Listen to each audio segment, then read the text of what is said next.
আমরা হজ কাফেলে আছি, বিমানের জন্য অপেক্ষা করতেছি।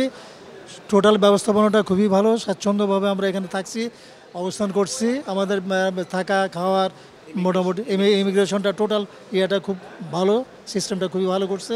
এর আগে অনেক সমস্যা ছিল, বর্তমানে এই সমস্যাটা নেই। আমরা এই সমস্যাটা থেকে অনেক ভালো ফিল করতেছি এবং মানে স্বাচ্ছন্দ্যে আমরা ইমিগ্রেশনের এটা পাচ্ছি এবং যাওয়ার জন্য আমরা প্রস্তুত আছি এবং লাইনে আছি আমরা, আলহামদুলিল্লাহ। এই জন্য সরকারকে আমরা ধন্যবাদ জানাই। আমি খুবই খুশি যে এ পর্যন্ত কার্যক্রম সুন্দরভাবে হয়েছে। হ্যাঁ, এখন বাকিটা আছে আল্লাহর উপর ভরসা, আল্লাহর উপর ভরসা করে আমরা যাব, হ্যাঁ, সবাই মিলে। এবং আশা করি আল্লাহ পাকের রহমতে আমরা সুষ্ঠুভাবে হজ পালন করতে বলবো বলে আমার আশা।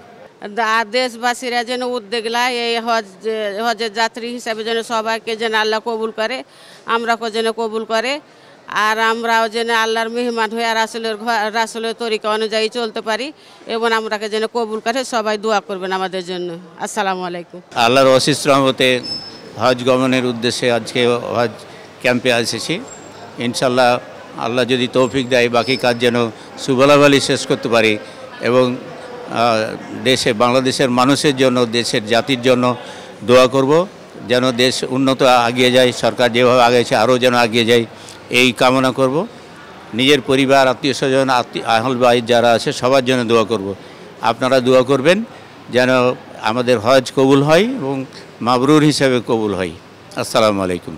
নগদে 500 টাকা বা তার বেশি পেমেন্টে পেতে পারেন ঢাকায় জমিসহ 20 কোটি টাকার পুরস্কার।